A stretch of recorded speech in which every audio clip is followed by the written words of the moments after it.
Le secrétaire de la société a refusé de laisser entrer un homme noir sans savoir qu'il était le propriétaire.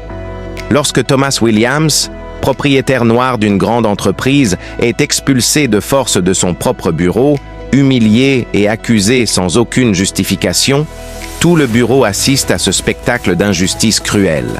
Anna, la secrétaire, et l'agent de sécurité, motivés par la haine et les stéréotypes raciaux, croient qu'ils font la bonne chose, jusqu'à ce qu'ils découvrent qui est vraiment cet homme, et que leur monde s'effondre sous le poids de leurs propres préjugés. Jusqu'où peut aller la cruauté aveugle? Et comment un homme soumis à une telle humiliation réagira-t-il?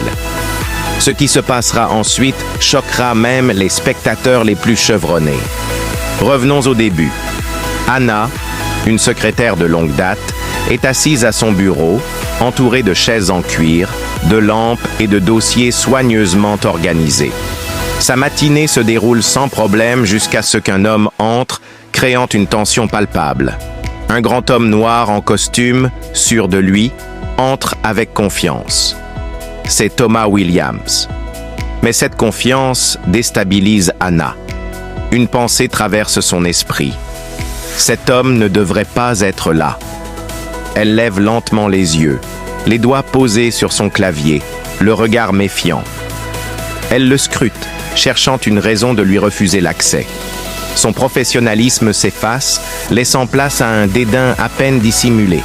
Thomas s'approche calmement. « Bonjour, je m'appelle Thomas Williams. Je dois entrer, j'ai un rendez-vous, » dit-il. Anna fronce les sourcils, se levant avec précaution. « Je n'ai pas vu votre nom sur la liste, » répond-elle sèchement, clairement en position de contrôle. « Qui vous a laissé entrer ?» exige-t-elle, le ton accusateur. Sa présence la dérange visiblement. « Je suis le propriétaire de l'entreprise, mademoiselle. Je n'ai pas besoin d'invitation, » répond Thomas, toujours calme. Les yeux d'Anna brillent d'un mépris intense. « Propriétaire? Vous vous moquez de moi? On ne laisse pas rentrer n'importe qui ici sans vérification, » lâche-t-elle avec sarcasme. « Tu ferais mieux de partir avant que j'appelle la sécurité. » Sa voix devient glaciale. Thomas essaie de rester calme. À l'intérieur, la colère monte. Chaque mot d'Anna frappe sa dignité. Il prend une profonde inspiration. « Mademoiselle, je suis bien le propriétaire. Mon nom est Williams. Peut-être que vous l'ignorez. » Anna l'interrompt, cette fois presque en criant. « Est-ce une blague ?» Elle rit, un rire glacial qui résonne dans la pièce. Cet homme prétend qu'il possède la société. Elle fait signe aux gardes qui s'approchent et forment une barrière entre Thomas et le bureau. Anna exige des documents. Thomas, frustré mais encore patient, tend sa carte d'identité. Anna y jette à peine un regard, les considérant comme des papiers sans valeur. Elle ne les vérifie même pas. « Je te le dis encore, » dit-elle d'une voix tranchante. « Les gens comme toi n'ont pas leur place ici. Sors, ou j'appelle la police. » Le ton devient une démonstration de pouvoir. Ses yeux brillent d'une supériorité arrogante. Thomas, retenant son calme, tente encore d'expliquer, mais le garde pose une main ferme sur son épaule, bloquant son chemin. « Écoutez, miss, vous faites une erreur, » dit Thomas avec fermeté. Anna rit à nouveau, un rire amer. Une erreur? L'erreur, c'était de vous laisser entrer. Au garde. Vous pensez qu'on laisse passer n'importe qui? Vous êtes au mauvais endroit. Partez, ou je dirai que vous avez tenté de forcer l'entrée avec de faux papiers. Le garde, prêt à agir, n'hésite pas. Il pousse Thomas, sa main massive le frappant à la poitrine. Thomas peine à rester debout. « Tu l'as entendu ?» dit sèchement le garde. Son visage tordu de rage, la haine dans les yeux. Il protège le bureau comme si Thomas représentait un danger. Thomas, malgré l'humiliation, tente de garder son sang-froid. Il est tendu, mais ne recule pas. « C'est du racisme, » dit-il calmement, les poings serrés. Anna rit encore. « Racisme? Sérieusement? Je fais juste mon travail, » affirme-t-elle, comme si cela excusait tout. Si tu étais vraiment le propriétaire, les gens te connaîtraient déjà. Ses yeux se plissent. Sa voix est dure. Les gens comme toi ne figurent pas sur la liste des propriétaires. Le garde, poussé par cette énergie négative, attrape Thomas encore plus violemment. Tu es allé trop loin, dit-il d'un ton menaçant. Tu aurais dû partir dès le début. Thomas essaie de se libérer, mais le garde resserre sa prise, causant une douleur intense. Ce n'est plus seulement une expulsion. C'est une humiliation publique. Une démonstration de pouvoir brutal sur quelqu'un qui, selon eux, ne correspond pas à leurs standards. Thomas est traîné vers la sortie malgré sa résistance. Tout le bureau est silencieux. Certains regardent, sourient même. D'autres détournent les yeux, feignant l'indifférence. Mais leur silence est aussi coupable que les actes.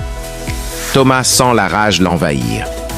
Ce n'est pas juste l'injustice qui l'étrangle, c'est l'acceptation passive autour de lui. Alors que le garde tire Thomas vers la sortie, des bruits de pas résonnent dans le couloir. Plusieurs managers sortent de l'ascenseur. Ils sentent que quelque chose cloche. L'un d'eux, un homme en costume, s'approche rapidement, le visage inquiet. « Que se passe-t-il ici ?» demande-t-il, les yeux sur Thomas. Sans hésiter, Anna répond « Cet homme a essayé d'entrer sans autorisation. Il prétend être le propriétaire de l'entreprise. » Le manager reste silencieux un instant. Il observe Thomas qui ajuste calmement sa veste. « C'est vrai, » dit Thomas d'une voix ferme. « Je suis le propriétaire. Et j'attends une explication. » Le manager devient livide. « Monsieur Williams, » murmure-t-il presque en tremblant. « C'est vraiment vous ?»« Oui, » confirme Thomas, le ton froid. Le manager se tourne lentement vers Anna. Son visage se décompose. Elle comprend. Elle réalise l'ampleur de son erreur. Le garde relâche immédiatement le bras de Thomas. « Monsieur Williams, pardonnez-nous, c'est un malentendu, » balbutie le manager. Sa voix est tremblante. Anna reste figée, incapable de parler. La honte la paralyse. « Comment ai-je pu laisser ça arriver ?» pense-t-elle. Son avenir professionnel vient de s'effondrer. « Monsieur Williams, s'il vous plaît, » balbutie Anna, la voix tremblante. Mais elle sait qu'aucune excuse ne suffira. Thomas reste silencieux un instant. Son regard parle pour lui. Il porte le poids de tant d'injustice.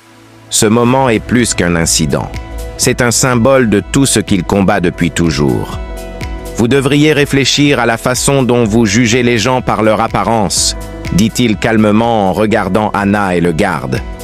Puis il tourne le dos et s'éloigne, laissant derrière lui un silence écrasant. Anna comprend que tout est fini. Mais plus encore que la peur de perdre son emploi, c'est la honte qui la ronge. Elle a été l'instrument d'un système raciste qu'elle aurait pu remettre en question. Si cette histoire vous a touché, n'hésitez pas à donner votre avis en commentaire. Aimez, partagez et abonnez-vous pour ne rien manquer de ce qui arrive. Merci pour votre soutien.